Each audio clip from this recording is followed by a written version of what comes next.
While we're at exactly 2 months from the legislative primary here in the state of New York, some important races are making some major shifts. Citrus TV's political reporter Luke Welch joins us in studio tonight to tell us why the campaign for New York's 1st District is drawing so much attention. Luke, good evening.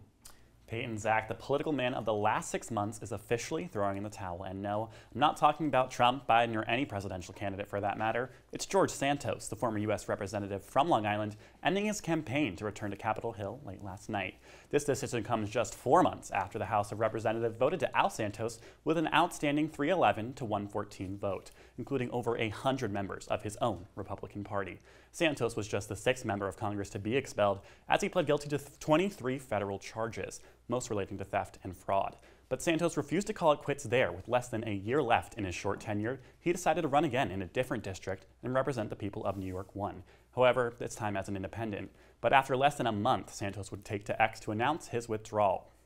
Santos would cite not wanting to take votes from his Republican opponent, Nick LaLota, as to why he dropped out of the race. He says although he disagrees with the incumbent's voting record history, he does not want to, quote, be responsible for handing the House to the Dems. Santos also referencing the rise of anti-Semitism around the region as a reason that he thinks that he cannot let Democrats take this seat, but not to fear, as Santos ending his post saying, it's only goodbye for now, I'll be back, end quote.